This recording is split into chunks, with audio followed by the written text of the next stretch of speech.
Good evening, everybody, and welcome to the Carver Conservation Commission meeting of Wednesday, November 16th, 2022.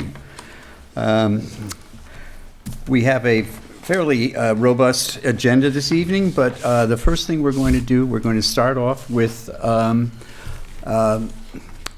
honoring one of our longest serving members, Mr. James Nowen,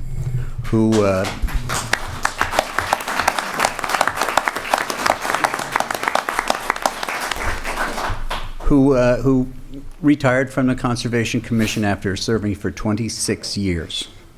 And this was only one of many, many commissions that Jim served on during his tenure here in Carver, and needs to be commended for everything that he's done for this town. I know that as far as I'm concerned, he was a great mentor to me as I came up through conservation.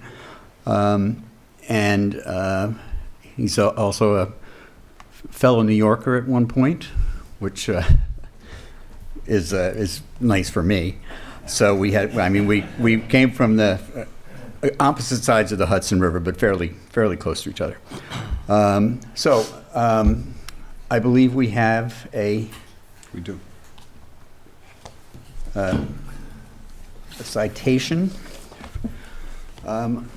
Gail, would you come up with me, please? And we should all go up.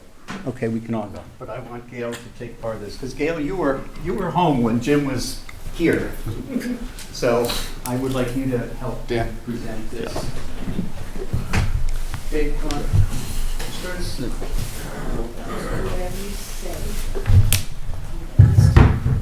Is that for us?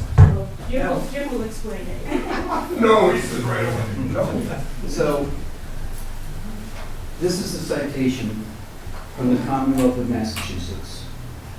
And it says, the House of Representatives, be it hereby known to all that the Massachusetts House of Representatives offers its sincerest congratulations to James Nowen in recognition of your 26 years of dedicated service to the town of Carver as a member of the CONCOM, the Earth Removal Committee, and Zoning Board of Appeals. The entire membership extends its very best wishes and expresses the hope for future good fortune and continued success in all endeavors. And signed by Ronald Mariano, the Speaker of the House, and Susan Williams Gifford, our state representative. So, Gail, on behalf of, would you give this to Jim?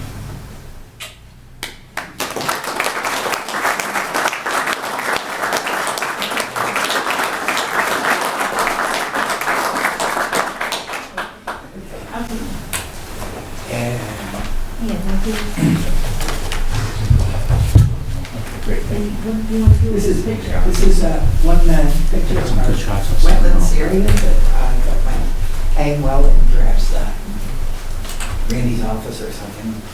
We'll see. Okay. Well, this is a very nice photo. This looks like Carver to me. Yeah. Well, thank you very much. And I believe members of the board would like to say a few words, and I think there are probably members of the audience who would like to as well. So, again, Jim, thank you on behalf of everybody in Carver for all you've done for this town over the years. All right? Thank you. You'll be greatly missed, my friend. I joined this board 5 or 6 years ago. I never thought Jim and I would ever really see eye to eye. But it turns out we did. Turns out we've had a lot of respect for each other. I've learned a lot from you, Jim, and I'm sorry to see you go. I really mean that. I really am sorry. Well, yeah, I hope so.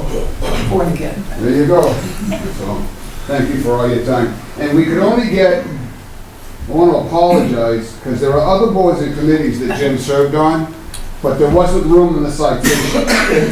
So we picked the 3 biggest ones, which was 26 years on conservation, I believe 18 years on the Zoning Board of Appeals, and 14 years on earth removal, something like that. But that's all that would fit on the citation. There wasn't enough room, and she wasn't going to give me a second one. So.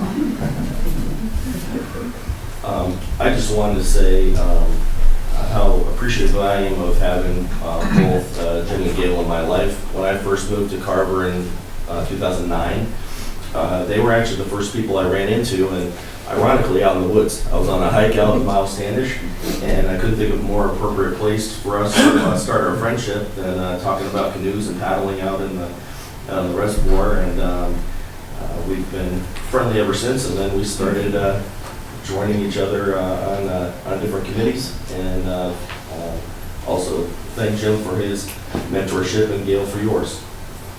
I'm proud to know you and proud to call you friend.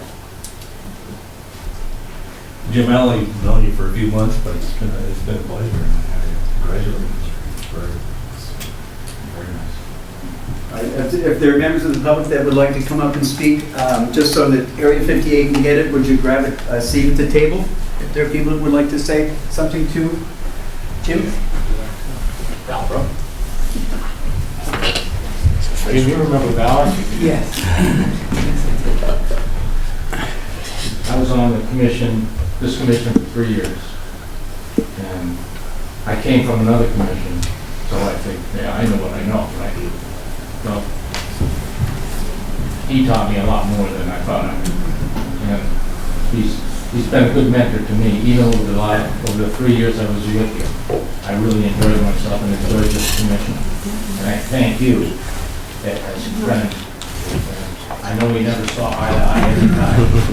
And I was yelling, no, no, no, and you were yelling, yes, yes, yes. But we came to go with a me, whatever. Take care of yourself.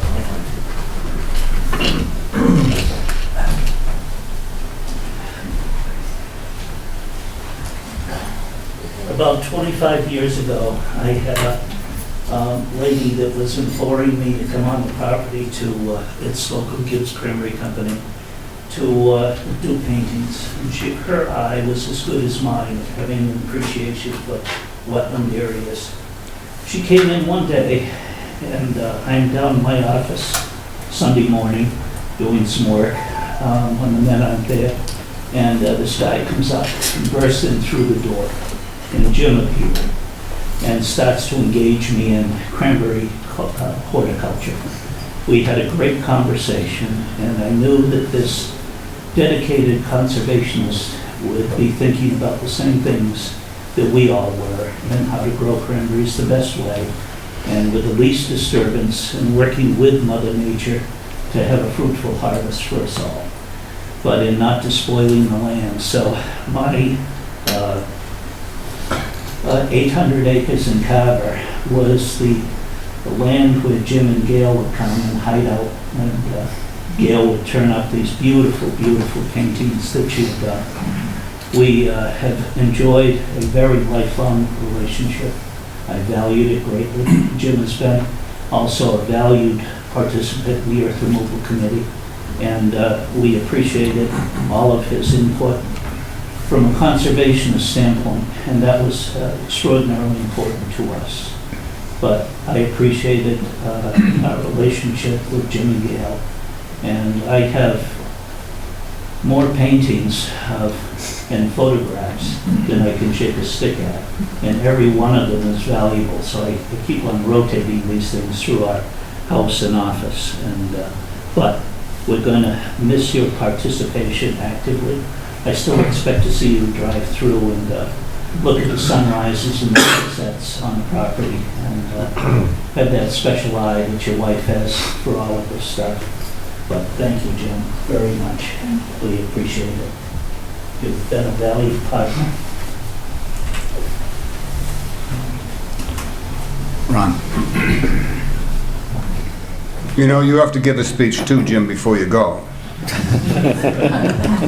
I think everyone probably knows Jim's background, that he was down south during the Civil Rights Movement, marching bravely with Reverend King. Jim has always been somebody that I have been so proud to have as a friend. And I can't think of how many Saturdays in April, on election days, when it was always cold, you were there, dawn to dusk, you were there, almost getting in fist fights to get the right spot along the way. And I think one of my lasting memories will be, and I think it was my third run for select board, And it was Frank Bazzilli and me, and Frank had his orange signs down the end. And it was a little testy relationship that day. And Jim takes one of my signs, marches into the middle of the sea of orange signs. People, if looks could kill, Jim would not be with us today. But he stood there holding the sign, and he was there when the announcements came. Thank you. You are an example of what we all should strive toward. Sarah.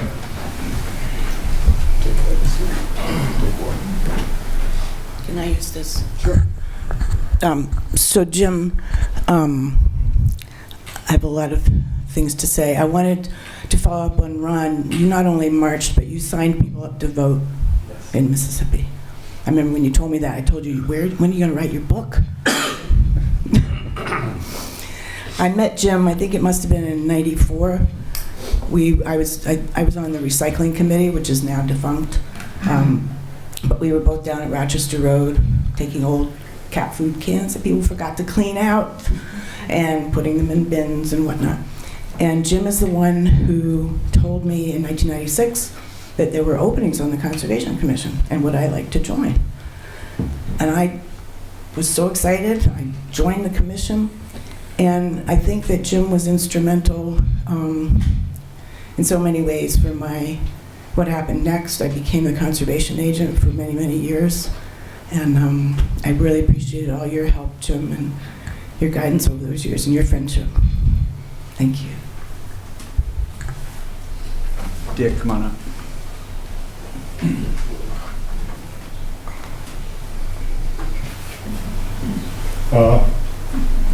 Jim, we've been buddies for a long time. My wife, Judy, served on the Conservation Commission with Jim and others for 15 years. And Jim and I have worked on the Earth Removal Committee. He was on several committees all the time that I was a selectman. He cared so much about the town that you could feel it all the time. He, and as others have mentioned, holding signs and getting involved in town politics, but he was just a true community guy, and loved his town. Thanks. The farmer's market, remember? Yeah, well, he came always to farmers market, yeah, and I was there a lot with the Ag Commission, yeah, so thank you again. One thing I did forget, go ahead, I'm sorry, Jen, go ahead.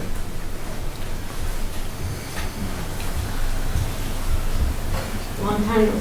God darn it, I didn't get a word in before I started to cry. Join the club. You guys are one of the first people that Sean and I met when we moved here. And you guys changed our lives. I don't know how many hours I spent listening to your incredible life story, but not only do you have an incredible life story, but you are an exemplary human being. When I was on the planning board, you told me that someone told you they couldn't believe that you still supported me after a certain vote I did on a project. And you told that person, why wouldn't I? Because she and I may have felt differently on that issue, but it doesn't matter. Because you can think differently about someone, differently than someone, and still be okay with them. And I don't know how many times I have shared that story with people and with my girls. And that will live on forever. That impacted me. My girl, you've changed a generation, the next generation. So you truly have changed lives. And for that, I'm grateful, my family's grateful, my girls are grateful. And the 4th grade class is grateful because I shared that story with them when they came here in the spring. The Carver 4th grade class all heard that story. So, thank you for everything, both of you. Anyone else want to say anything? Yeah.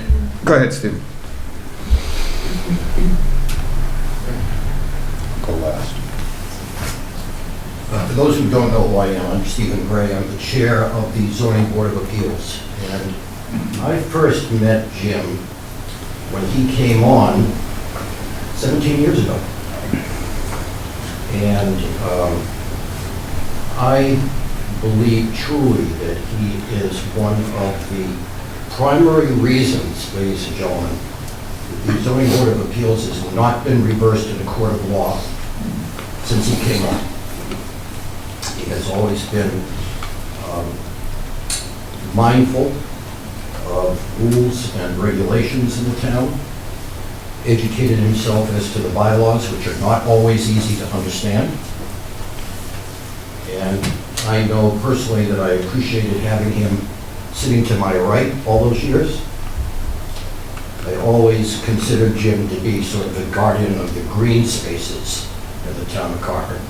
And I referred to him frequently when we had our board meetings as our green guy. Jim, that hasn't changed. And although we didn't always see eye to eye, he's laughing because he knows that's true, we always maintained a civil relationship, and I think we were always basically rowing in the same direction, which was for the benefit of the town of Carver.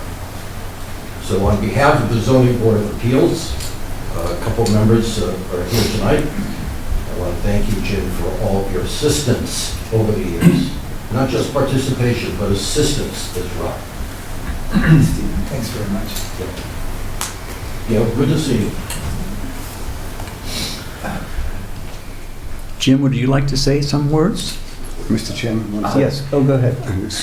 The one thing I forgot to mention, Jim will argue with me because he did the last time I brought this up. Jen, I'm glad you said what you said because it reminded me. I made a statement recently that they're not making any more Jim Nowens.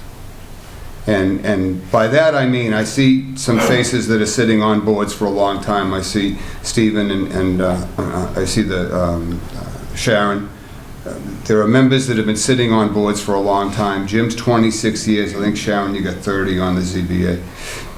They're not making any more Sharon Clarks. They're not making any more Jim Nowens. There is nobody that's going to join a board today, this is just simply my view, that's going to still be on that board 26 years from now.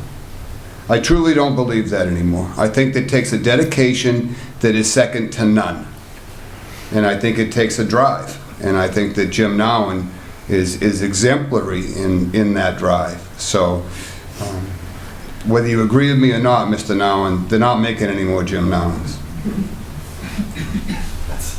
That's a good thing. Jim, would you like to say anything? Okay, I'll try to. Well, oh boy. Okay. The conservation has always been a strong point of my life, and I've always wanted to see and do the things that I wanted to for it. I grew up in an area that had 1,200 acres of woodlands that was mine to play with, my brothers too, and was the property of the state mental or TB hospital. And then I went into the Adirondacks and hiked there and so on and so forth. Anyway, the biggest thing is that we have to remember that this area around us, the woods, the land, is something that we have to value because it's not going to be repeatable. It's if we mess it up, it's just not going to happen again. So we have to take care of it and do our best. That's really enough, I think.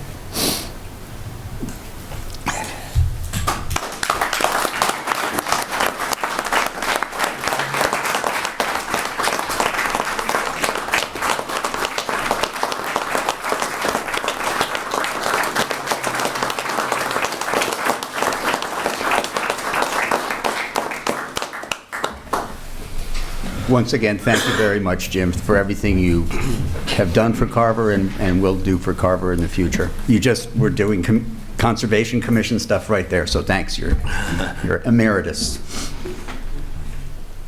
All right, well, thank you. Everybody's welcome to stay. It's a fascinating meeting tonight.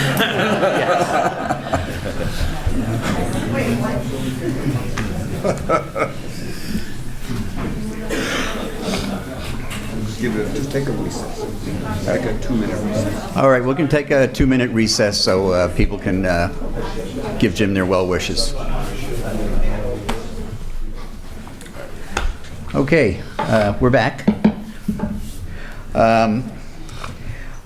Before we start the first of our discussions, I would like to introduce our newest member of the Conservation Commission, Curtis Lake, was sworn in, voted in last night and sworn in last night, and he's here with the pile of papers, ready to go.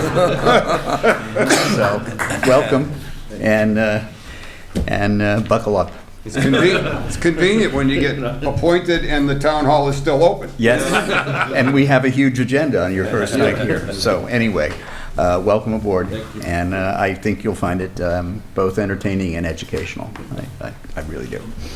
All right, first up on our agenda for this evening, under discussions, we have 90 Main Street, a COC.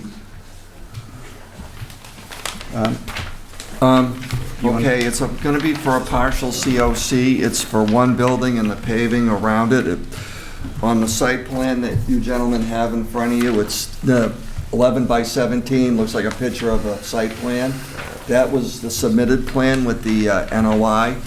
And then the one that looks like a 8.5 by 11 blueprint, that's the as-built. All right, just to, so people know where this is in the old Siddell's Plaza across from the elementary school. It's the smaller building that's sort of sitting in the middle of a parking lot. It used to be a bank when the thing was first built. These orders and conditions were put forward in 1986. Correct. Is that correct? Yep. So this has been sitting out there, and now they're trying to sell, so they need the COC to be approved. So Right. This was approved when? The 1986. I make a motion, we approve the COC for 90 Main Street, as drawn on the plan from 1986. Do we have a second? Second. All right, it's been moved and seconded to approve the COC for 90 Main Street. All those in favor say aye. Aye. Any opposed? Hearing none. Approved unanimously. Thank you very much for your time. Thank you, appreciate it. Just so everyone knows, Ashley, our recording secretary, is not feeling well, so she's going to take the minutes from the video. So we will have the minutes at our next meeting. All right, next up on our agenda is another COC. This one's a little more recent. I think it's from 2020. 20 years or so? No, I think this is from 2020, or even 2021. It's 161 Meadow Street. So Gary, you want to just give us a... Sure. This is also for a partial COC. They built everything that they submitted in the NOI and was approved in the order of conditions except for the swimming pool. And it's this plan right here, guys. And we went out yesterday and inspected it, Savory and Dave and I, and everyone agreed that, it's substantially, built per plan and per the as-built. Pretty simple. Anything else you would like to add, Mr. Moore, or No, Mr. Hall? I think that when we all went out there on our original site visit before the house was built, we were admiring the site itself, and it turns out that the house is a beautiful house in a beautiful location. It's really, really nice. Mr. Chairman? Yes. For the record, my name's Derek Maxey, and this is my future son-in-law, Chris. So I thought this would be a good thing for him to be here. He's done all the work there, so I give him all the credit for what's been done there. You've got quite the S-curve on your driveway going in across that little culvert. Better be careful on the ice. Oh, this is that house that's way out back? Yes. The one with the driveway that goes about 3 miles? Yep. The one we couldn't find the first time we looked at for it. That's a beautiful house. That's your daughter's house, you said, right? Yes, the last time you were in? Yes, and fiancés. Okay. Very good. Congratulations. Make a motion, we approve the COC for 161 Meadow Street as drawn on the plan. Do I have a second? Second.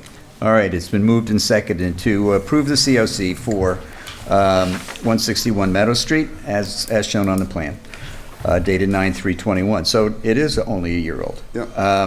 All those in favor say aye. Aye. Any opposed? Hearing none. That's approved unanimously. I'd like Thank you very to thank you guys for your time and assistance. Okay, enjoy your new house. Yeah, very nice.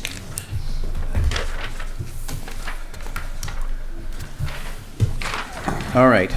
Next up is 44 Lakeview Street, and that is Mr. Badger. Right. Has a couple of things regarding that.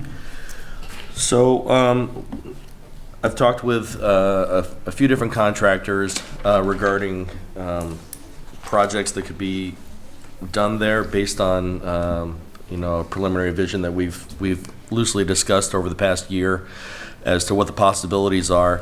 I should say, when we acquired the property, the main mission of that is to have it serve as a conservation property primarily, but also a place that can serve as a conduit for outdoor education. And so with that, we also wanted to make it a place that was accessible, both for families, for seniors, and so forth. So our initial thoughts on development were not what I think most people think of as development in terms of building things and erecting different structures and the like.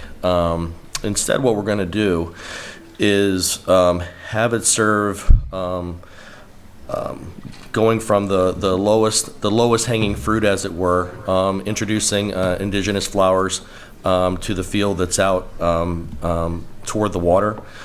We have had tree service come and take down certain dead trees that were serving as hazards, and so that area is starting to be cleaned out. We have some initial plans to look at introducing some indigenous species. For example, there's a hybrid of American chestnut that's been studied that maybe we might be able to have some samples of that. We have some both school groups and outdoor education and STEM groups that are interested in starting a bird box program on the property. We have a scout group that has a few families that are general contractors that have agreed to do an in-kind labor project, and that being an actual pavilion to serve as a 3-season meeting space on the property. So that would be an example of something that would be built, and that would require us to maybe do a little site visit after it was actually, the specific location was staked out. But the initial plan is there is some access to certain funds where we can have the pavilion built in '23 if all gets approved and moves forward. The biggest piece that's been in question is the house that's on the property on the street. I have found that there are certain companies that are that have both geothermal technologies and solar technologies, where we can, from an operations standpoint, turn that into a meeting space where even the utilities were covered, and it would essentially be an off-grid building. And my thought is to also have the materials used to rehab the building be with recycled materials. So there is a very green agenda as it pertains to the building itself. I know a lot of these concepts haven't been executed in line like this in Carver before, but there are some best practices that I've looked at in other parts of the state and other states where some of these projects have shown to be very fruitful. The actual building is set up where we have a long-term plan of turning it into a meeting space in the first year or two, but it would be a 3-season space until the utilities question was addressed. Once we get, and this goes to things that are outside of certainly my lane and maybe even our lane, as to what is okay to put in terms of technologies on the property. I think there are some issues as to if those sites were used for, pilot programs and things like that for different technologies, I think that would, something that would be very appropriate, but again, I'm not sure of the paint by numbers of how to totally execute that. So, but those are the broad strokes. All right, well, that's good. I think that, anything that's in kind and where donations of both materials and labor are available is a great starting point. At some point, we have to find a steady funding source for not only this property, but other conservation properties within town, for a maintenance, an ongoing maintenance fee to take care of this. I know the Carver Conservation Stewards Group has tried to take care of some of the properties we have, but again, that's a volunteer effort, and sometimes it just falls short of really what's needed. So I think this is a great start. I would like to see some kind of, I think that the board needs to see some kind of a schematic of what the pavilion would look like. And as you said, we should do a site visit to go and locate, figure out where it's going to be located. Yeah, we've identified 3 different potential locations, and because of that, I'd like to get everyone's input. The location is very accessible, and the one I primarily had in mind answers some concerns that I think our neighbors had in terms of giving them access as well, being right next door to the COA, for example. Right. It answered some of the needs that community had as well, while still achieving our mission. Right. There obviously has to be more of a discussion on how our conservation land, which is only usable for passive recreation, can tie into the Council on Aging parcel, which also includes the town beach, right, which is active recreation. It's very specific that there has to be sort of a line drawn, but right now there's a fence, and I don't think a fence is the right kind of a line. No. So, we've also spoken about sometime in the future having some kind of a temporary dock with kayaks and canoes, so that it becomes part of the conservation effort to introduce people to enjoying the waterways. Right. So I think that these are great starts. And there's some side projects I should just mention that'll be probably their scout projects or other STEM projects, and those would include, the request for maybe creating. There's a bit of a rise over by the water, and I know some youth groups have expressed interest in maybe building some sitting benches, just because it's a great observation point on the for Sampson's itself. Things like that I would like to make sure that some of that stuff stays open, so that some of these other groups can participate in helping to cultivate the space as well.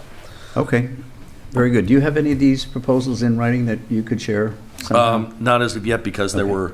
It's sort of a I call the Baskin Robbins stage of things. There are multiple flavors, and I wanted to have the group help me whittle that down.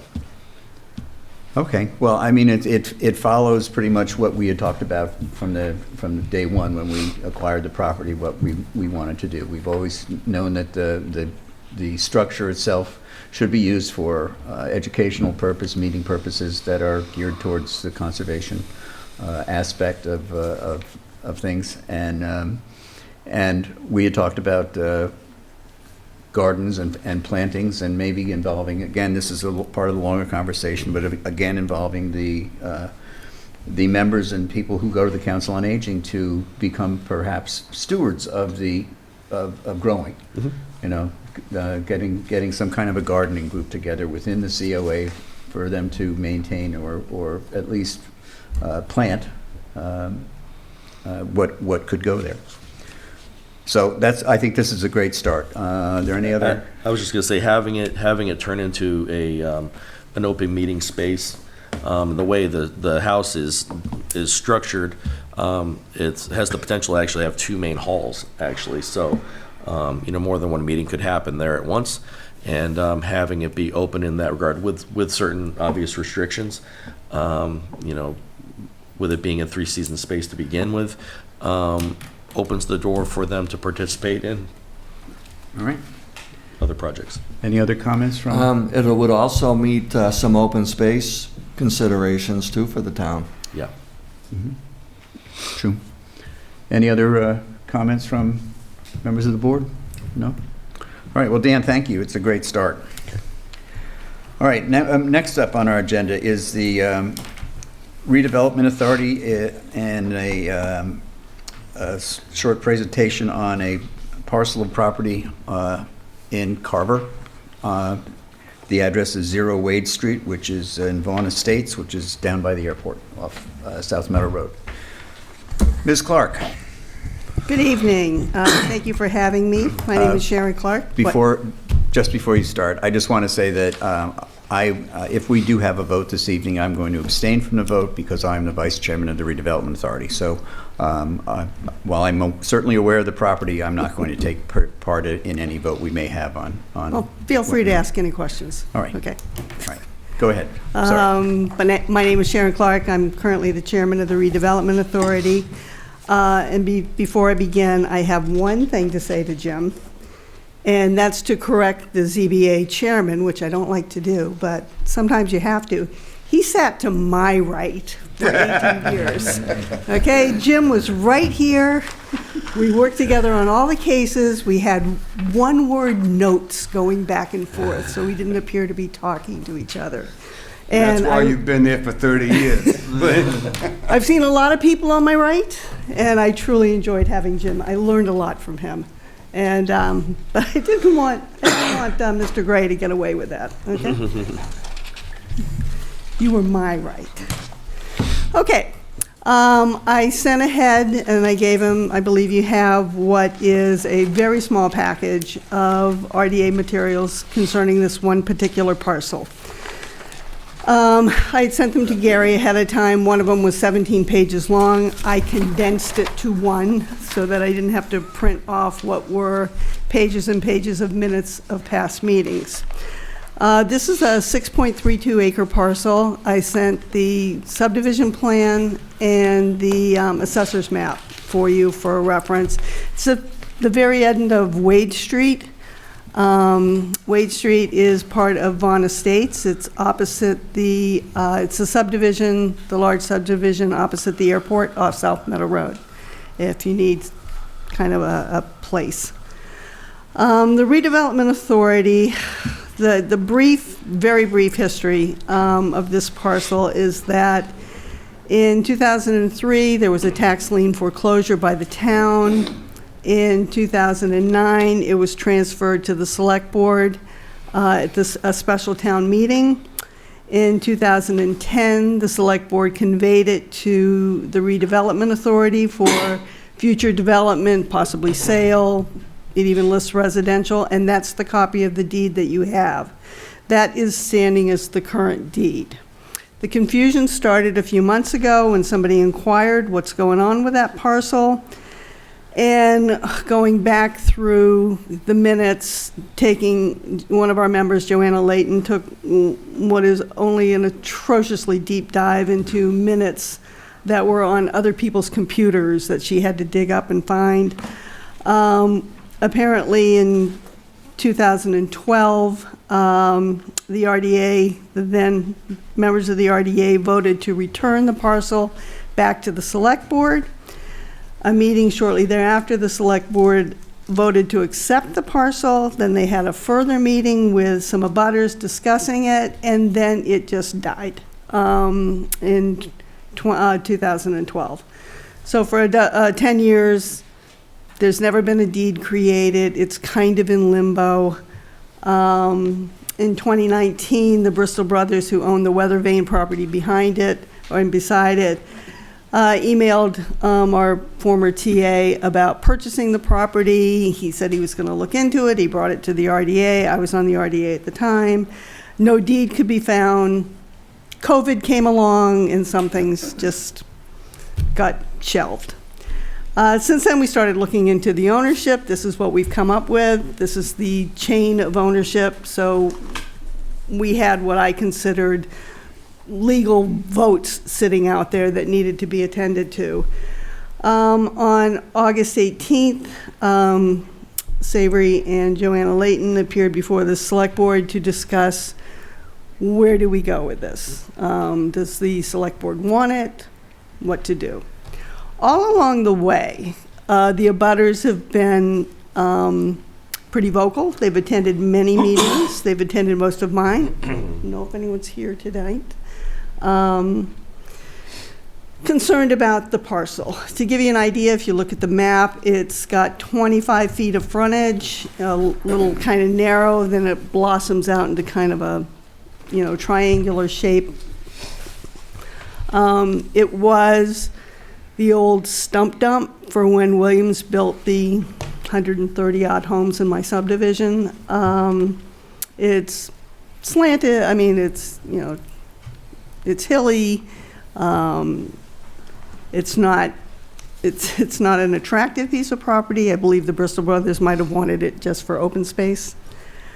And the abutters and the neighbors seem to feel that it was originally intended by the planning board in 1982 to be a recreational area for us. I live in that subdivision. It's never really developed into that. I think probably some kids down at that end probably hang out, play in trees and forts and kind of thing you do. And so it was discussed among the RDA and among the select board that we would explore the opportunity to offer the care and custody of this parcel to the Conservation Commission to put it into a passive recreation and not be concerned about it being sold, not be concerned about it being built on. There's some concern by the abutters to have it protected. 80 Makepeace is directly behind it. And there's concern about, whether they're going to buy it and mine sand from it, or we just pretty much want to leave it alone. However, we would like the discussion to be that it goes into either with a conservation restriction or the care and custody of the Conservation Commission, if you choose to accept it. And then no one has to think about it anymore. So behind this is Makepeace? Directly behind it is the Makepeace bogs, the old Jack Angley bogs. Bristol owns to the west of it, to the east of it. That other whole subdivision That is other Bristol's? whole, That's Weathervane? that's Weathervane. Oh, no And kidding. they own all the way to the back of it. They've bought another piece from Makepeace, and I think that's going to be like their phase 2 or phase 3. And when they approached Michael Milanowski about purchasing the 6.32 acres, the email was very general. They offered, it was something absurd, like $18,000 or something for it. And the idea was that they would combine it to use as open space for their own open space, and then add units to their subdivision. We're told that they've since abandoned that idea. They've made it through the planning board and their modifications that they needed. So they're pretty happy to let us sit. However, we don't want to leave anything to chance. No, I think the conservation should absolutely grab it. I mean, I can discuss a little bit about it.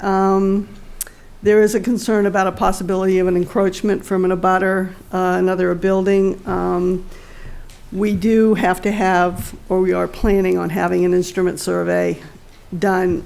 We have one response to a RFP, and it's around $15,000 to set the boundaries, but that would also satisfy any inquiries about, it's hard to tell, even when you walk it, it's hard to tell. But this is my first formal approach to the Concom, asking if you would like to explore this possibility of us offering it to I you. think it'd be a great idea. All right, I just want to add a couple of things. Yeah. At the meeting that I attended in August with the Select Board, really the question was between the RDA and the Select Board as to who this property was going to end up with. Mm-hmm. And the end game of whoever owned the property was to donate it to conservation. So Sharon is here tonight on behalf of the RDA because currently the deed has that property owned by the RDA. So if we as conservation were to accept the donation of the property from the RDA, then the select board would, in effect, at their next meeting, rescind their approval from 2012 when they said they wanted the property back, but never did anything about it. So really the question is, it's not, are we going to be offered the property? It's who's going to offer it to us, whether it's the RDA who owns the property now based on the deed, or whether it reverts back to the select board and they'd come in front of us. But if the select board needs to go and reclaim ownership, then that means that they have to go through the title search and get the deed done again, which is going to cost the town money. So if we accept the donation from the RDA, that becomes conservation property, and the select board will then vote to not have any more action on it, and the property then becomes ours. This would be, in effect, an acquisition of new property. We have the Conservation Acquisition Fund. There's still money in that which can be used for the survey. Survey, yeah. To pay the RDA for the survey. And then we just accept the property and go through the deed, and it gets turned over to us as conservation land in perpetuity. And then that land doesn't get touched. So if the flavor of the board this evening is to take two votes, or to take a vote, there would be two votes. Number one, do we want to accept the property? And the second vote is, can we use the acquisition funds to pay for it? We can't do that on a discussion basis. Okay. We have to put that on for a public hearing, but okay. We certainly could discuss, and I see no reason to move forward with taking the property. We can't really even vote for that. That needs to be an agenda item. This is up for discussion. Okay. We certainly would, I think that's a great idea. Do I have to come back? Oh, come on, you love it here. And we've got the Land Acquisition Trust Fund. Mm-hmm. So that I'd also like, and I'd request that the chair take your RDA hat off for a second, put the Concom hat back on. Check with council, check with Mr. Fennessy to check with council, and make sure that we can in fact use that trust fund for survey. We're not buying land. I know. Prior to us purchasing the property on Lakeview Street, we used the funding for the survey. Yes, but we were buying the property. Acquiring the property. It's an acquisition fund. I'm not too sure about that. Acquire means get by any means. I get it, but I'd like to make sure that we can do that. That's not a problem. Good. Just so this doesn't come back and bite us later on. Right. We got plenty of money in there to do that with, so. So we'll add that to the agenda as a public hearing? Yeah. And if you want, you can vote now to move forward, if you want to make it Make a official. motion, we move forward on the redevelopment authority proposal for 08 Street. Second. All right, it's been moved in second to move forward on this. All those in favor say aye. Aye. I'm going to abstain. Yeah, 4-0. So it's 401. All right, does anybody have any questions of? So this will be on for December 2nd? No, Is that the 6th. 6th? When's the next meeting? 7th. 7th. Thank you. Okay. I don't know if you want to do a site walk in between, or if anyone needs to go out and see it. Right. You drive to the end. You drive to the end of Wade Street, and you're right in front. I'll go take a look. Oh, okay. Right now, we do believe that there is a temporary fence that had been put up by an abutter that is covering the actual 25-foot entrance. Oh, really? Yeah. There may also be a structure. There may be also a structure on the property that. on the property. Well, you can't blame him. I mean, the thing's been vacant for 20 years. Yeah. Well, Like longer. he's got a house built there. Yeah, I mean, we need those kind of things cleaned up, and then, we'll work with our attorney to draw up an appropriate deed. And Right, but that's why the survey is needed first, to get The exactly survey's where definitely- those the boundaries We are. want to survey's make sure definitely we needed. dot all our i's and cross Yeah. our t's, so All right. we don't have any difficulties after the fact. We can do that. Exactly.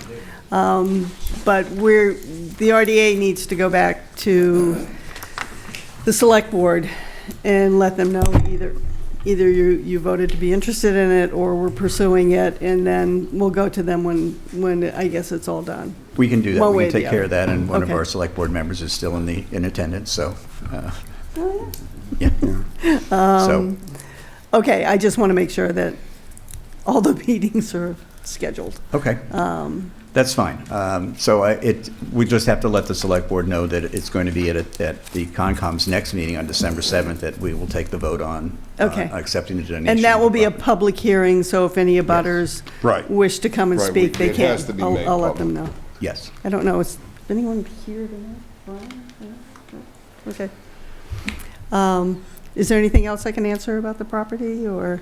No, I think anything that gives us some open space and preserves It's actually, You know, the while it's area. under, if it remains under the umbrella of the RDA, we have things that we're supposed to do in order to dispose the property. And if you read the memo of understanding that's attached to the deed that we have, it says we can try to develop it into residential. And Right. it's really not suited for that.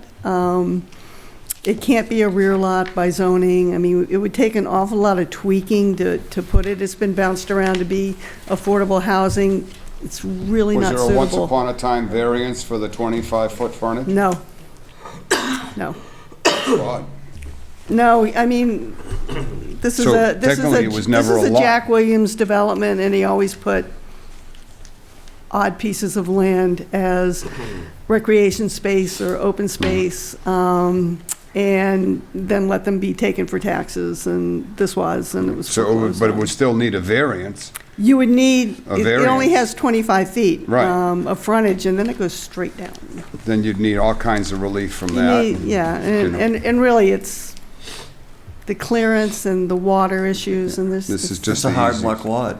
Yeah, this is the easy way to do it. But while it's under the auspice, the umbrella of the RDA, we're supposed to be doing something with Right. this. And our best offers that the neighborhood wants it as a recreation area as it was originally intended to be. And I think it would be best suited under the care and custody of the Conservation Commission, if you so choose. Cool. All right. Thank you. So Now you when get do- to come when do I back. come back? When do I have to come back? December 7th. December Well, 7th? technically, if you're unavailable, you may step away from the chair. You may go over and, like Sharon did with the lot, remember you went to the ZBA on the lot on Forest Street, and you stepped away from ZBA and presented it. So you could do that. You could, if she's not Right, yeah. available, you could do that. Okay. Okay. Because you can't vote on this anyhow. so. Right. Right. I'll Okay. be- I'll be here. All right. Thank Thank you. you so much. We'd love to have you come back. Okay. Next up, just 1 second, please. I've got something. Just have to talk to Jim.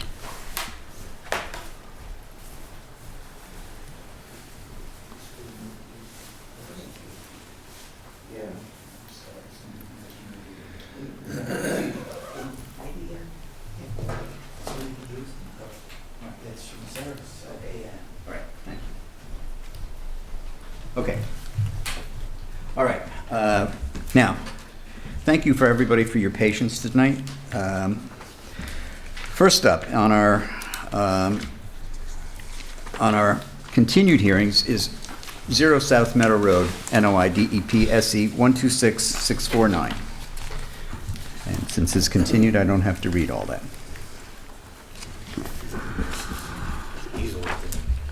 And I'm sure, Sarah, Mr. there's an Chairman, easel right there.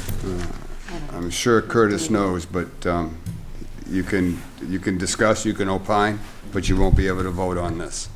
This is continued, so you weren't in for the beginning. You can, any of the new public hearings, you're good to go. Thanks, Gary. Good evening. For the record, Sarah Stearns with Beals and Thomas, and here with me is the landowner of this property, Matt Rhodes, representing Edgewood Cranberry LLC. Just to bring everyone up to speed, as a reminder, this is a cranberry bog restoration project. These bogs have been retired, and there is a USDA NRCS wetland reserve easement on the property. This has been deemed a Mass DER priority project for restoration. I just have up for the commission to refresh themselves kind of the current existing resource area map on the right-hand side, my right, and the proposed restored area under this NOI on the left. Either way, the bogs have been retired, and water continues to flow through these bogs and will continue to do so as part of this restoration effort. And we're happy to answer any remaining questions the commission may have, or go into any more detail. I know we've kind of covered a lot already, so I won't take too much time, but we're happy to respond to anything the commission may like us to talk about. All right, thank you. We all were out at the site visit a couple of Saturdays ago. And actually, it was this past Saturday, wasn't it? It was 70 degrees? November 5th, I think it was. No, it was the 5th. It was a warm day that day, too.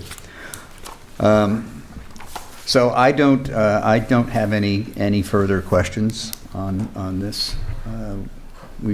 It's been in front of us a number of times. I'm of the opinion this is a great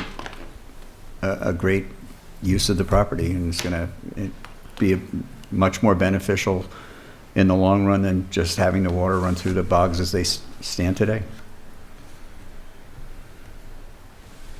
Anyone else? I know I had reservations about this because I had the wrong bog. So when I saw what this bog actually was, and I saw what was going to actually happen, my original concern was downstream.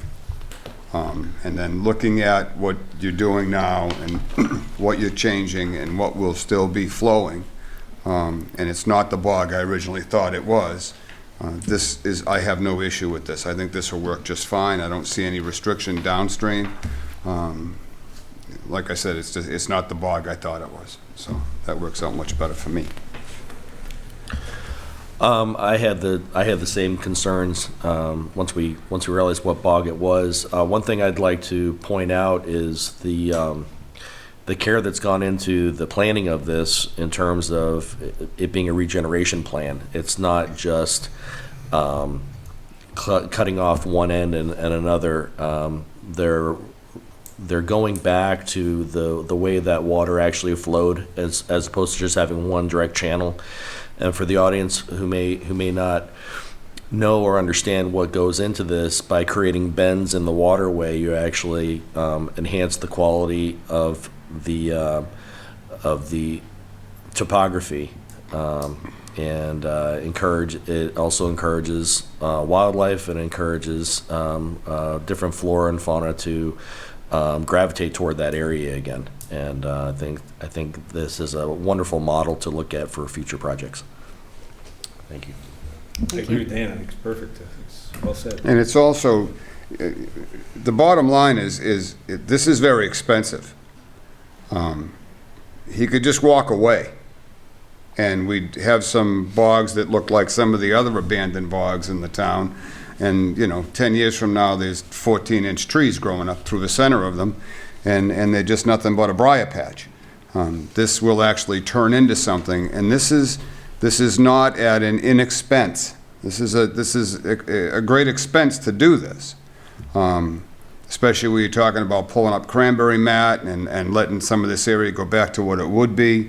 But the way they're designing it, it will have a chance to go back to the way it should be. As opposed to just helter-skelter and whatever seeds blow across the sky, this is what's going to grow in there. So I think this is a great idea. I think that you've done a tremendous amount of work on this. A lot of planning went into this. A lot of engineering went into this. And I think it's for a bog that is being decommissioned, this is the way to do it. All right. Any comments from anyone in the public? I just had a question. So are you saying that She's that the signer. stream of water is going to continue coming down to our cranberry bogs, yours from the pond above? as it always did. Yes. Mr. Chair, should we respond? Yes, if you would, you're the ones with the answer. She needs to identify herself. And diverted elsewhere and pumped out. No, I I need mean- you to sign in and speak into the microphone, Thanks. please.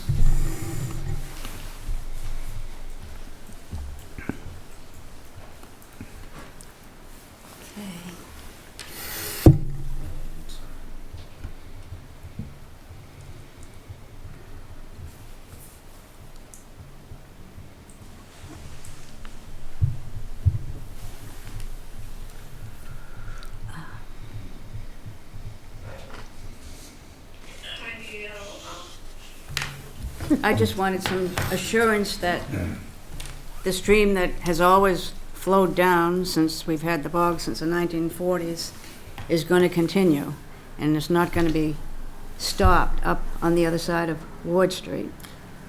It's not going to be stopped. It's the stream flowed from August when I started making sure that we added some science to the question of whether or not this would change anything. And it's continually flowed ever since the middle of August. It provided you plenty of water for harvest. In backing up water and using the benchmark, it showed that you were able to adequately have plenty of water. How did it change since in August? It hasn't. Oh. I mean, we still have 100 acres of bog on that upper reservoir, so we still require water and have our deeded rights to the water, but it didn't stop flowing all through harvest from August, and I don't expect that it will in the future. I mean, there's times, even in the middle of summer, it was at the top of those boards through the Yeah, drought. we didn't have much of anything this summer. But that wouldn't have changed. That's the way that pond acts in a drought. It still had water, but it was supplying, I mean, we still have over 100 acres that we have to rely on there. But when we release water, or when water's flowing like it is now and through, I suspect through most of the winter, it will just continue to flow the way it So- historically has done for. So will it flow down your canal, will it flow down the middle of the Cranberry Bog? Exactly. The canal will be stopped so that it'll go back to what was originally that bed stream. And instead of a straight line, it will move in directions, but it'll still go to you. It won't be stopped. Okay. And the only reason we secured the flume is because we have had times when planks have been removed. Yeah, I guess when I saw that lock there, I thought, well, what's the difference now? There was times when we would go, because we don't always go to that flume, but we can tell on the other end when the water drops. So the only way to go is there. And when something like that is out, it's a lot of water. It does recover, the pond does recover well, so I don't see it as being a problem. We're willing to work at a benchmark where you can back water up onto our property, because it'll be acting like We a will storm. have to, that's true. And that's not gonna hurt yours? No, as long as it's, you know, where it comes and in times of need, you back it up and you use it like most farming does for cranberries. And then in times when it's not necessary, it can go back and forth. So it can function as a storage area or as a wetland to support you. You know, our intent is not to deny you water at all. Okay. I wouldn't, you know, we've been neighbors for how many years, and we've always sent water, or, you know, water's been going down for all those years. Well, yeah, I was just concerned because it's all changing now. It's just the not being harvested in the shape of the main stream, but the main stream's going to you. Okay. And that's the way it'll be. So it'll be like more area and storage and support for your acreage. As long as we got water. I know. I understand. Okay. All right, I will accept a motion to close the hearing, unless Is there's there anybody anybody else who likes to speak. Nope. Make a seeing none. motion to close the hearing for NOI DEP SE 1266490 South Meadow Road. Second? Second. All right, it's been moved and seconded to close the hearing on 0 South Meadow Road. I will entertain a motion to... We got to vote. Oh, sorry, you're right.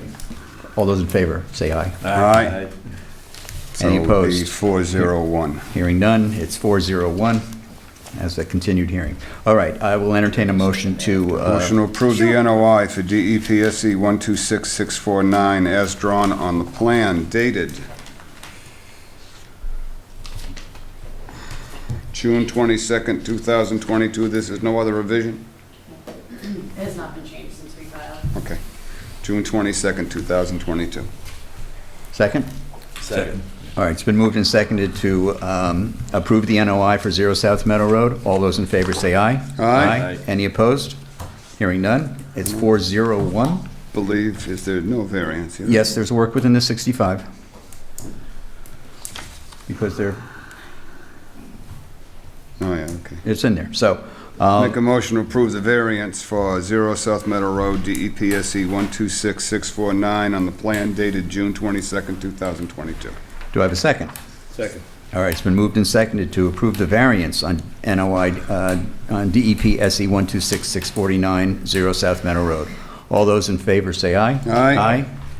Any opposed? Hearing One none. abstention. It's 401. We're all set. Okay. And we'll sign. Thank you very Just much. start with mine, I'll put a label on this. Under system, the we need label you to- down. I've got the big plan, I'll put it on. You got the big plan? Yeah. Okay. Okay. All right. Now we got to the new Sign public that. hearings. First up is 20 Shoestring Road. Give me just a second here. All right.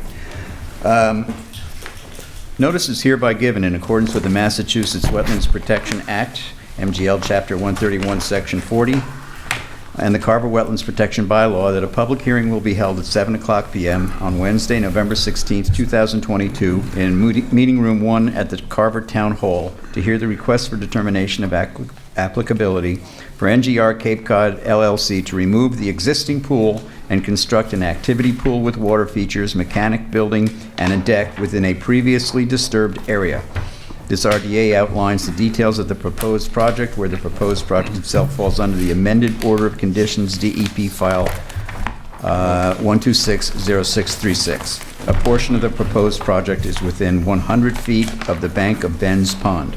All disturbed areas are to be stabilized upon project completion. The project is located at Shoestring Road, 20 Shoestring Road, Carver, map 124 and 125, lot 13-0R and 3-AR. All interested parties are invited to attend.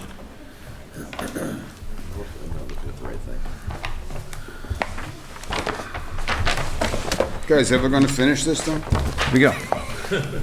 Okay. That's done.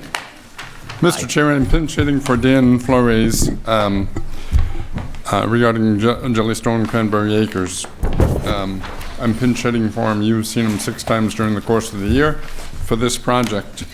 An order of conditions was issued in August of this year. And tonight we're here just with the detail on the pool area. The pool area was not defined at the time that you reviewed this earlier in the year. And so today I just want to just fill you in on the detail.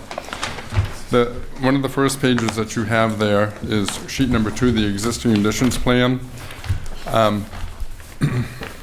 And if you're looking at that, it's important to note, pay attention to the perimeter road around this particular area. Because that perimeter gravel road gives you a perspective. It sets a boundary for the development area that happens within it. On sheet number 4, that is showing you the site plan itself. The pool area includes an activity pool that's 3.5 feet deep and includes a splash pad over on the right-hand side that's 8 inches deep with slides, and there's a concrete deck throughout that area. A mechanical building in what is the top left-hand corner of the plan as you're looking at it, is going to be placed where the existing pool is located today. And on the right-hand side of the sheet as you're looking at it, there's 7 campsites on the right-hand side that were previously shown and always shown over there. At the top, the north, east, and west, you'll see there's 3 retaining walls there.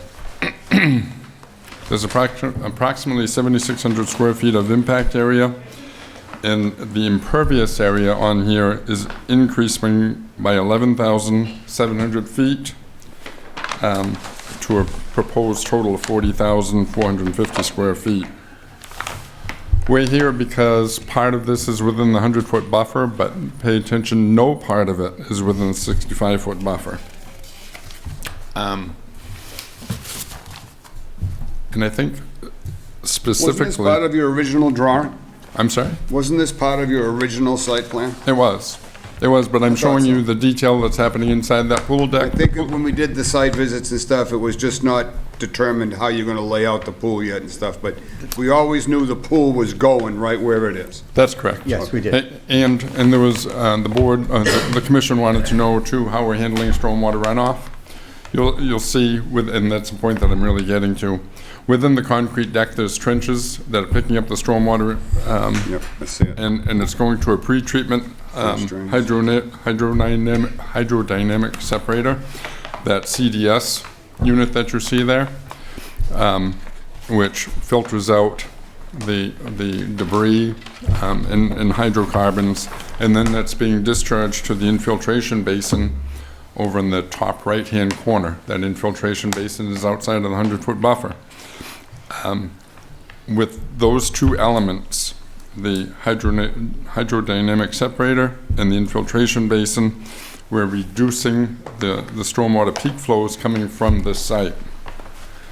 The other piece of this is a backwash from the pool itself. There's a backwash tank in the top left-hand corner of that plan next to the mechanical building that will hold the backwash, and then it's going to be pumped to a dry well. Now follow that down to the bottom left. And by the way, this shows up best on sheet number 5. From the tank, it's pumped to a dry well. Again, at the bottom left-hand corner of the page, the dry well is going to receive and infiltrate 4,800 gallons a minute, which if you turn that into stormwater terms, that's 0.11 CFS. That the dry well will be registered with Mass DEP under the UIC, and that's how we're taking care of all the water that's going into and coming out of that pool deck area, and I believe that's what the Conservation Commission wanted to see before everything was passed along. With that, I conclude my presentation. Mr. Chairman, if you have any questions, I'm happy to answer them. Well, they've certainly stepped up to the plate. This is a fabulous project. This is good for the town. This is good for people coming into the town. It's going to be an absolutely gorgeous campground. In fact, we have some friends of ours that stayed there this summer. Talked very highly of it. You could become the next Normandy Farms, which is one of our favorites too, but this is right in our own backyard, so this is a little closer. Thank you for the comments. But it is going to be, they couldn't talk highly enough for it. We didn't get a chance to get over there, but they couldn't talk highly enough about it, and I think what you're doing is extraordinarily responsible. You've cut no corners. None. If anything, you've gone way over and above. So I'm very content with this project, Mr. Chairman. Which means you probably hate it. No, not at all. I do have a question, though. What is the boundary of the proposed concrete pool deck?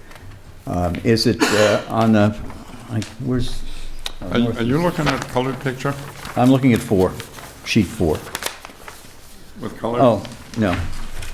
Which,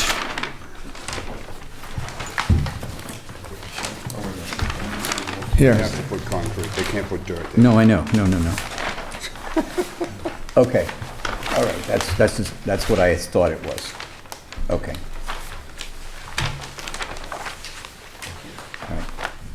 No, this is R4, has no color on it. Whoever.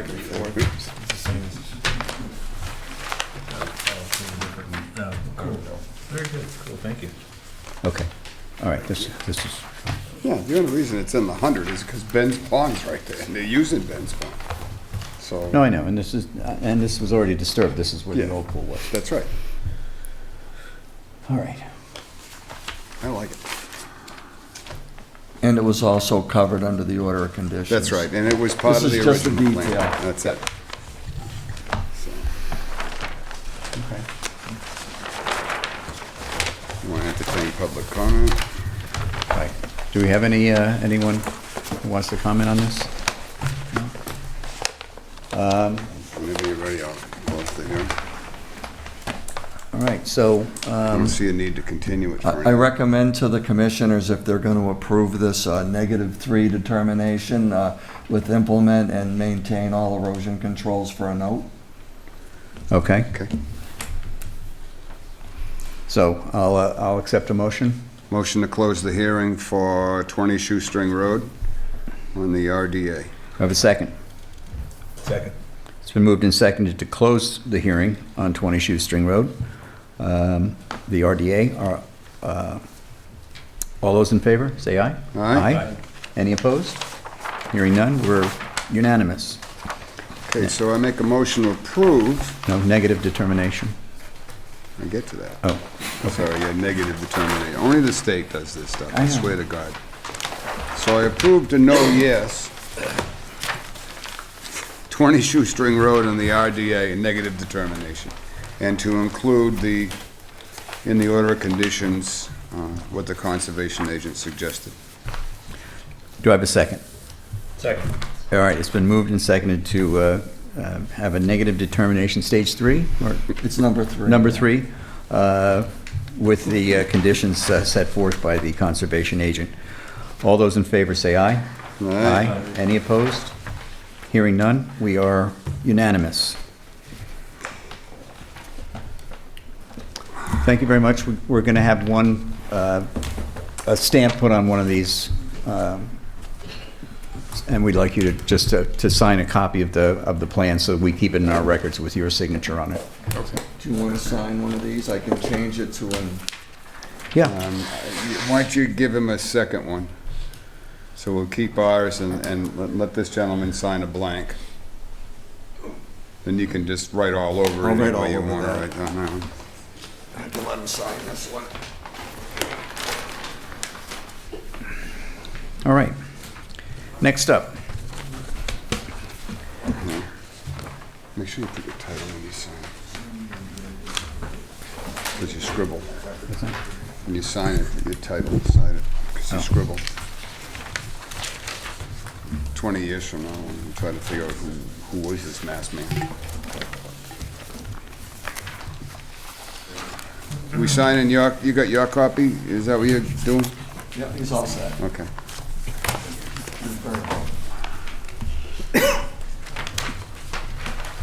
Okay. All right, next up is... You can modify this any way you need to have it. is 0 Federal Road. It's an abbreviated notice of resource delineation. SC 126654. Notice is hereby given in accordance with the Massachusetts Wetlands Protection Act, MGL 131, Section 40, and the Carver Wetlands Protection Bylaw, that a public hearing will be held at 7:00 p.m. on Wednesday, November 16th, in Meeting Room 1 at the Carver Town Hall to hear the abbreviated notice of resource area delineation, an ANRAD, submitted on behalf of AD Makepeace Company. The applicant is requesting under the ANRAD confirmation of bordering vegetated wetlands and bank on the property. The project is located at 0 Federal Road, Carver, Massachusetts, map 131, lot 4-3. All interested parties are invited to attend. Good evening, Mr. Chairman. Andrew Gorman from Beals and Thomas, here on behalf of AD Makepeace Company. With me this evening is also Sarah Stearns of Beals and Thomas. And as you mentioned, we are seeking an order of resource area delineation to confirm 5 wetland resource areas on a 50-acre property on Federal Road. We have 4 delineation flag series. Our A, B, and C series denoted on the plan are 3 isolated vegetated wetlands in the southerly portion of the property, as well as bank and bordering vegetated wetland in the northerly portion of our property, denoted by the D series flagging. We were fortunate to have a site visit yesterday with Savory, David, and Gary, and so far we've not had any changes to the wetland line. We did also submit an additional request to Gary, as some of the flags that are shown on the plan appear to be off locus, so we're just not seeking confirmation for any flags that are outside of our property line. Correct. All right, as Andrew mentioned, Gary and Dave and I went on the site visit yesterday morning. The briars went right through my jeans and ripped up my legs. You weren't wearing shorts? I should have been. It didn't make a difference. And we took the path of least resistance, I believe. Is that what you said? That was the Yes. path of least Yeah. resistance. Right through the briar patch? The other side was higher. So he said. It was the lighter of the briar patches that we went through. It was like barbed wire. So anyway, these areas that we looked at yesterday were fairly obvious. There was standing water in a couple of them, and in the one that was further to the north, the whole flora changed to a marsh type of grasses. So it was very easy to see, and the intermittent stream that goes north onto the adjoining property is man-made and dug. So that was very obvious as well. So as far as we were concerned, I think that these were well-marked wetlands, and I don't see any reason to question anything that was done here. Tell you what impresses me is when you see these little areas like B1, B2, B3, B4, it's a 260 square foot area, but you took the time to delineate it. The way we've interpreted the bylaw is that it applies to all wetlands regardless of size and stature, so it trips the wires for soil and wetland plants, so we've included it. Yep. It just says you did your homework, and We try to, yep. when you see something, it would have been so easy just to take the A section and scoot it up and back around again, but you didn't do it that way. You actually broke out the separate, and 260 square feet. I mean, that's not a very big area. So when you see detail like that, it lends, to my view, it lends a lot of credibility. And then again, of course, it's Beals and Thomas, and there's nothing that doesn't reek of credibility there. So Sarah's been before this board for years and never had a reason to doubt her. Well, I wanted to get into a position where I could look across the wetlands and see the other flags. I don't know how you went in and did every flag in those briars in the middle of summer. He didn't actually go. He sent somebody else. Drone. No, I can attest I was there on July 13th. Andrew gets all the credit. He was hanging by the helicopter. The flag drone, yeah. All right, does anybody, you were there? It was great. It was pretty evident. Yep. What was there? It's pretty obvious. Yeah, so, all right, that being said. Public? Anyone from the public? No? Make a motion to close the hearing. Second. been moved For the ANRAD SE 1266540 Federal Road. I'm sorry. Okay. Second? Second. All right. It's been moved and seconded to close the hearing on SE 126654. All those in favor say aye. Aye. Any opposed? Hearing none. Unanimous. Make a motion, we accept the ANRAD for SE 1266540 Federal Road on the plan dated October 4th, 2022. Second? Second. All right, Dan, seconded. All right, it's been moved and seconded to approve the ANRAD for SE 126654. All those in favor say aye. Aye. Aye. Any opposed? Hearing none. It's approved. Thank you so much. Unanimously. Good job. Thank you. All Thank you all. right, next up.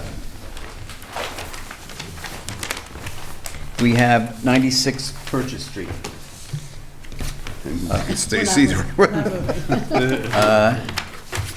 This is an amendment to an existing ANRAD, SC 126638. Notice is hereby given in accordance with the Massachusetts Wetland Protection Act, MGL 131, Section 40, and the Carver Wetlands Protection Bylaw that a public hearing will be held at 7 o'clock on Wednesday, November 16th, 2022, in Meeting Room 1 at the Carver Town Hall to hear the amendment of the abbreviated Notice of Resource Area Delineation, DEP file number SC 1260638, submitted on behalf of Johnson Cranberries Ltd. The applicant is requesting under this amendment to include an additional portion of upland agricultural canals and managed cranberry bogs as wetlands on the property. The project is located at 96 Purchase Street, Carver, Massachusetts. Map 57, Lot 1, Map 58, Lot 2, and 8. All interested parties are invited to attend. Thank you. Hello again. For the record, Mr. Chairman, Andrew Gorman from Beals and Thomas, here on behalf of Johnson Cranberries Limited, also joined by Sarah Stearns of Beals and Thomas. The applicant was fortunate to receive an order of resource area delineation for the property in March of 2022. So we very recently have an ORAD documenting some upland bogs on the property. Subsequent to that, we were tasked by the applicant to evaluate some other landscape features on site, and we were trying to decide what the best regulatory mechanism for that was to capture the jurisdictional status. So we're specifically looking at this GIS exhibit from September of 2022, and we're looking at 3 bypass canals that we're considering to be uplands based on our review of aerial photography and the historic topographic maps, and considering the 3 bogs shown in green to be jurisdictional wetland resource areas. So this is, again, a desktop analysis similar to the first ANRAD request that was submitted, and we are seeking confirmation from the Commission that the 3 agricultural canals are made out of upland, and to confirm the status of the 3 bogs on the southerly portion of the property as wetland. And we were also fortunate to have a site visit yesterday as well. Yeah. For reviewing their filing on technical merit and administrative completeness, it was fine. And there were no briars. That was nice. Refreshing. All right, again, Dave and I were there with Gary yesterday, and it was pretty cut and dried that these were man-made canals, and they are adjacent to the 5 upland bogs that had already been determined.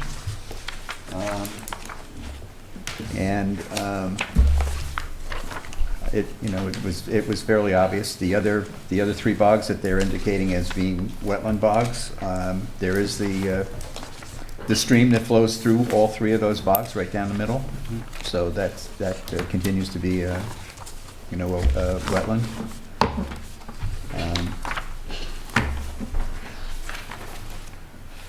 And I think that all we're doing today is indicating that these 3 canals are upland canals, and that the 3 other bogs are wetland bogs. We're just amending this.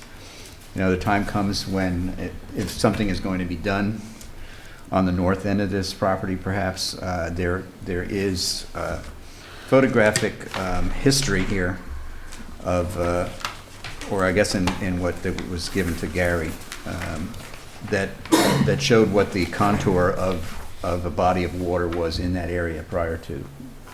So there may be a need at some point to go back to that as being what we would want replicated. Correct. When the time comes. But that's not what we're here for tonight.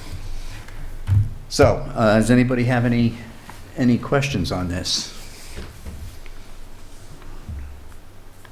Pretty cut and dried. It was. It was. Pretty clear cut to me, after a million questions, so thank you, the field. Excellent questions, though. Yeah. Yeah, they were. And we also got a bulldozer show on a Yeah. vertical. All right. Anyone from the audience have any questions? No? All right. So. Motion to close the hearing for 96 Purchase Street on the amended ANRAD SE 126638. Second. All right, it's been moved and second to close the hearing on the amended ANRAD SC 126638. All those in favor say aye. Aye. Any opposed?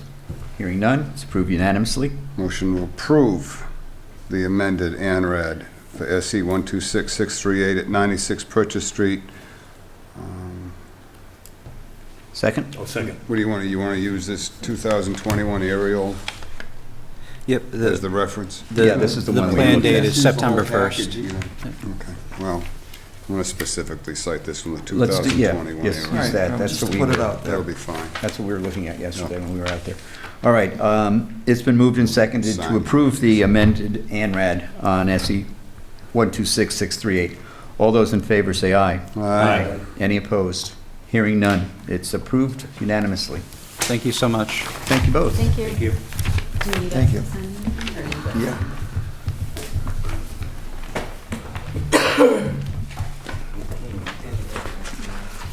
That's for the first. This one. Should be interesting.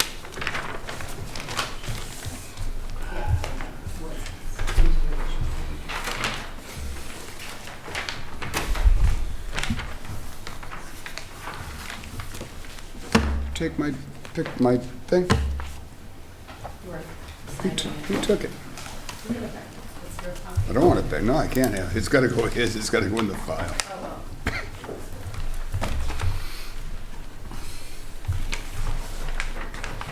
Oh, you're having him sign the big one. So you want to do 2 of these stickers? You're just going to attach that? I already have the sticker. Yeah, but we're referencing the aerial picture, right? Yes. This And they're is for signing the this big is for plan. The restoration. Oh, I'm sorry. Yeah, here's the sticker. Oh, you had him double signing. I got you. You got it. Do it all at one time.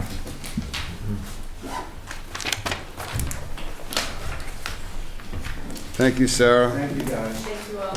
You have a good night. Nice ceremony for Jim too, that was really well done. Well deserved. Yeah, Yes, it was. agreed. Good night. See you later.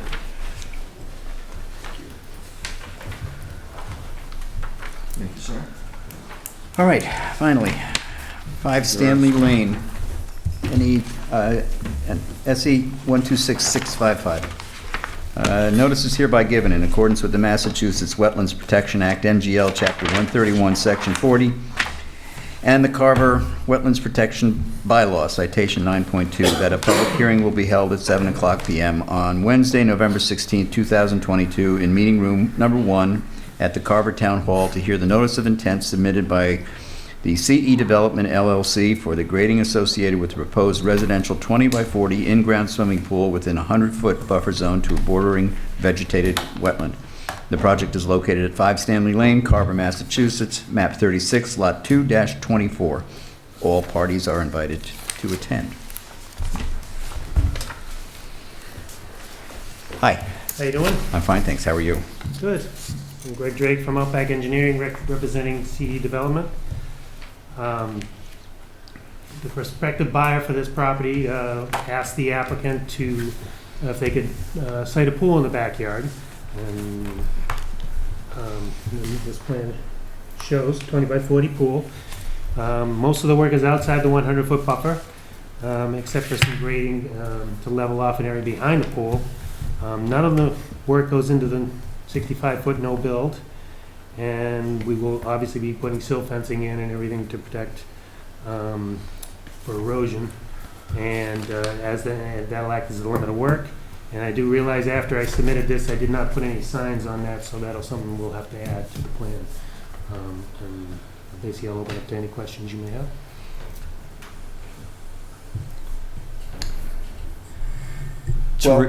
To refresh the commissioner's mind, these folks were in for an RDA for this a couple months ago, which you denied. And it's pretty much the same, layout as far as the amount of disturbance. It is a little bit different. Well, slope is, but generally. But there's less forest being taken out too. I can pull out the other plan if you want to compare. Well, I've got it if they want to see it, but thank you. Let me see it. It's like a third of the forest is not going to be cut down and graded.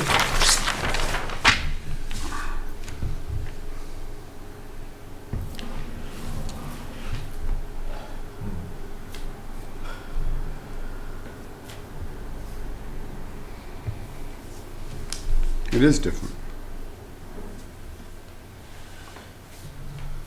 Somewhat. Well, your grades are different. Well, the grades are Yeah. different, but Yeah, 129, 130, 132. You don't hit 132 till you're up into halfway into the backyard. they're going flatter and making the slope steeper. Yeah.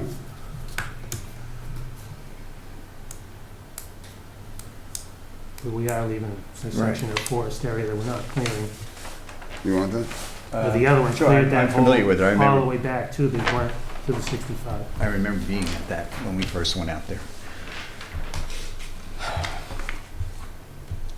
All right, we had a hearing 3 or 4 meetings ago on another of the properties on Stanley Lane, where after the fact of building a house, the developer came in and asked to change the slope going into the 100-foot and 65-foot buffer. We noticed at that time, at that particular place, there were no barriers in place. And basically what we said at the time was that we were not going to entertain any after-the-fact changes to contours after that one, that we were put into a hole where the work had already been done before it was asked. And we said that we were not going to entertain changes in this. So as far as I'm concerned, that was not paid attention to.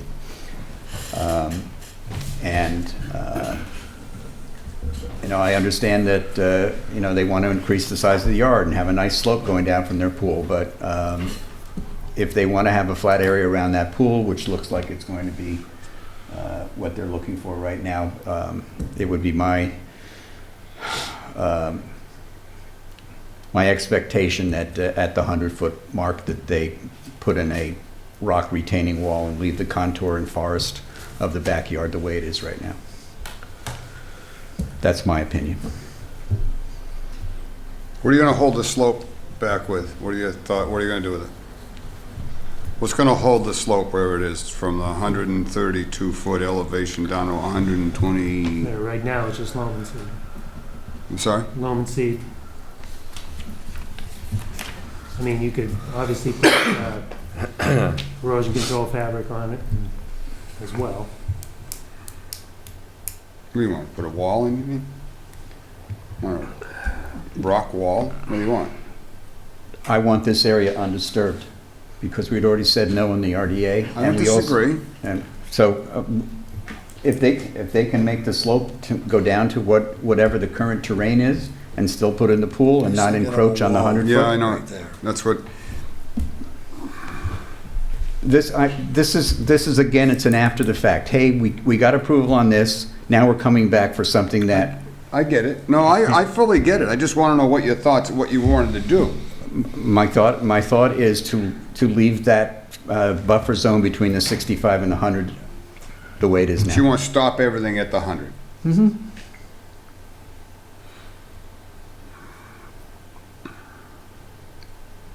This is. Now, to his defense, he's saying what he's telling me. This is his words that the homeowner who bought it brought the pool in.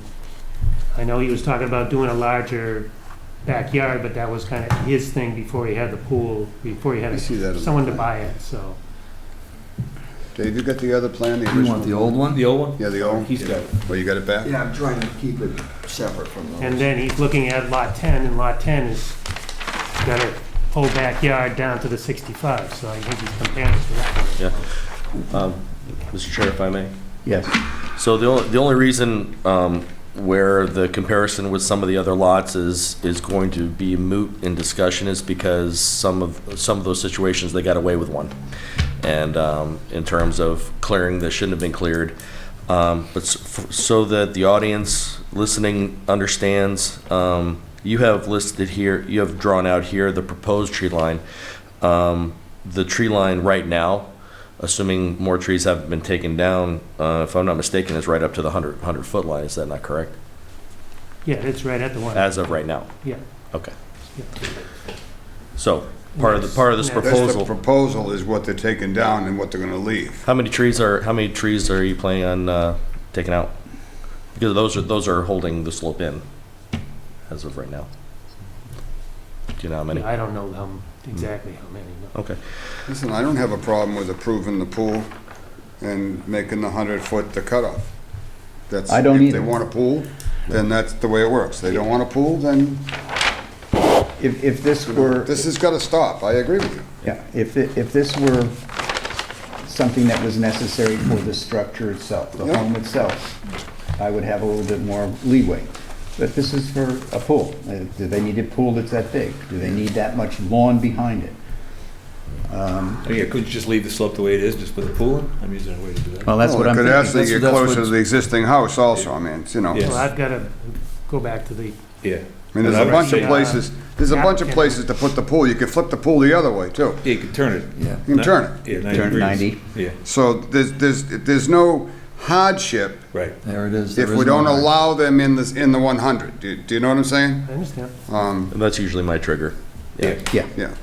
I mean, this is, you want to put the pool right here. If you back the pool into the backyard another 30 feet, then you can ask for a variance and claim a hardship because you got to be in the 65. You know, you don't have to do it that way. So, We're okay with supply-wise with silt fencing this time? yeah. Well, yeah. Yeah, well, I want that adhered to. And if it's Yeah. not, then this board has got to sit down and start discussing fines. Yeah. Because Well, I told I'm just them- trying to set you up for success yes, because this just can't Yeah. continue. Yeah. I understand we had that issue on. All right. Thank you. But what I also I want that, you know, the developer to understand through you, if you wouldn't mind, No. is that I know that there are more houses going up. There's another whole leg to the east that's going in, and they're clearing lots to put in houses that have already been approved. Again, there's not going to be the availability to come back after the house is built saying, hey, they want to put in a pool, they want to put in a shed, so we need to go further than we've already approved. That's right. You know, we've approved what we've approved, and that's probably as far as we're going to go on anything within Stanley Lane. And you know, there's just been a precedent set here of begging for forgiveness instead of asking for permission. And Unfortunately, it's partly our fault because it works, which is Well, why they do it. So, but it worked once because it was already done. And that's the begging for forgiveness. Yeah. This isn't done yet. yeah, this can be stopped ahead of time. Yes. So, I mean, I would entertain, I'm assuming you'd be more than happy to have us continue this, and you take it back to your guy and tell him that the proposal is the best you're gonna get, you stop at the 100-foot line. And if he doesn't Whether it like be that idea, The then, wall or the, yeah. yeah, Yeah. something Something to like keep that. it from, and nobody getting beyond the 100. And then that Yeah. back slope takes on its natural, stays wooded as it is. Stays as it is. stays yeah. as it is, and, you know. So actually, If you you've would need. disturbed it, though, you're gonna have to try to stabilize it, and then Right. let whatever grows, grows. But if you've taken stuff out of there, or they've cleaned stuff away, then you're gonna have to stabilize it before Right. you put the wall in, otherwise everything will wash out behind the wall. Right now, it's undisturbed totally, right? The, between the 65 and Yeah, 100? yes. Is not, yeah. It's Hasn't been wooded touched right at all. now, right? It's wooded. Right. Yeah. Okay. Okay. Yeah. And They Gary, I stop think, right at the 100. Yeah, I was out, it's the same as when we went. I remember this before the Yeah. house was built. Yeah, it's, Actually, they the house went haven't up cut like any that. more trees or anything. Right. And I think what you were about to say is that if they manage to keep everything outside of the 100 feet, we don't need to see you. No, you don't need a order of conditions. Right. Because you're not disturbing. If you're not anything in the disturbing buffer. anything with the 100. If you're able to come to an agreement with the property owner to get, you know, all the work done outside the 100, then we don't need to see you anymore. It's because it's out of our jurisdiction. Well, we certainly would need to issue something that says you can't get in that 100. That's part of the NOI that's before us. I understand that he's not in the 100, therefore it requires, now, but technically he is because the wall's gonna go in the 100. So Well, he needs the approval for the wall. If that's the path they go. If If that's the they're path going they to go. disturb anything within the 100 feet, they have to come back. Something needs to end up on paper that they don't get beyond the 100. All right. Or what will happen is they're gonna say, oh yeah, we're gonna be just fine outside the 100, and then next Tuesday, they're gonna be down into the 65. All right, so we have meetings on December 7th and on the 21st. Which would you prefer? December 21st? if The 7th? That works. Really? Oh, yeah. Yeah, that's Is fine. that- All right, motion to continue 5 Stanley Lane, NOISE 126655 to December 7th. Do I have a second? Second. It's been moved and seconded to continue the hearing of any NOISE 126655, 5 Stanley Lane to Wednesday, December 7th. All those in favor say aye. Aye. Aye. Any opposed? Hearing none? All right, we're all set. Okay. Thank you very much. Thank you. All right, last but not least, we have minutes to be read and approved. These were as part of your packet. We have two, October 19th and November 2nd. I don't think I was here for November 2nd, Mr. Chairman. Yes, you were. November 2nd? Yes. I missed the last meeting.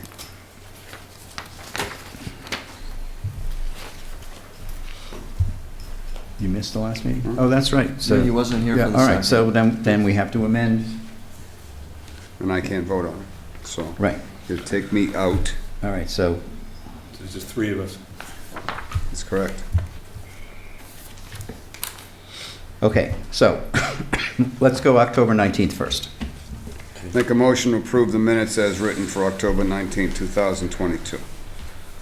Second. Those I did read. All right, it's been moved and seconded to approve the minutes as written for October 19th. All those in favor say aye. Aye. Aye. All right, and you need to abstain, you weren't here. So that's a 4-0-1 vote. All right, now, I need a motion to approve the minutes of November 2nd with the amendment to eliminate, to remove Vice Chair Alan Germain's name from the top. From being present. Okay, motion to approve the minutes for November 2nd, omitting Vice Chair Alan Germain. All those in favor? I say that. Well, Second. Second. All right. Yeah, we have it. prefer you I'm trying to eliminate- smooth things along. Okay. I'd Why really didn't you prefer, why didn't you throw in adjourn, too? I'd really prefer removing Vice Chair Alan Germain from his participation, from being in attendance. All right, it's been moved and seconded to approve the minutes of November 2nd as corrected. All those in favor say aye. Aye. Aye. Any opposed? Hearing none, that's approved 3-0-2. And we have 2 abstentions. Motion to adjourn. Hold on. Second? What? You said hold on. Hold on. This is an easy one. Okay. Savory wanted me to bring it up. We received from DEP a superseding order of conditions for Lot 3 at Ricketts Pond. And basically, the department has reviewed the information submitted by the applicant and the appellant and determined that the proposed project will comply with the stormwater management standards as provided in state statute. In the department's opinion, the project as proposed and conditioned herein is adequately protects the interest of the act. So that So was, they upheld the order of conditions. Got an okey Got an okey-dokey from The DEP. from the DEP. Now you can. We really haven't lost one yet, which means we're really doing our homework, and that's seriously. We are, and also I just wanted to mention that I did send out an email today. I don't know if anyone's seen it yet. I will send it to you, Curtis. It's basically the changes that were proposed for a town meeting warrant 3 years ago that was defeated at town meeting because it was an all or nothing. And what I'd like to do this year is to take some of those proposed changes and have them be an individual vote, as pretty much the way the finances are done at town meeting, where there's a list of what the changes are, and the town gets to vote individually on each one. If they don't have an issue with it, it becomes approved. So when you get a chance, look at it. We'll put it on the agenda, Gary, for December 7th to discuss the town meeting, the proposed bylaw changes for town meeting warrant. Sure. Because I think that has to be in by the 23rd, 22nd of December. So you But want I- that as a discussion? As a discussion, yeah. As long as the select board knows it's coming, that they can bookmark it, Yep. and we can, wait till, You get a placeholder for it. yeah, placeholder, that's what I meant. So the thing you emailed us, Yeah, they were in red, you had some stuff. those are the Yeah, changes. but I Those think are we the ones really that- need to take baby steps. I think every time we go before town meeting with 14 pages of bylaw changes, everybody's eyeballs roll in their head and they vote no.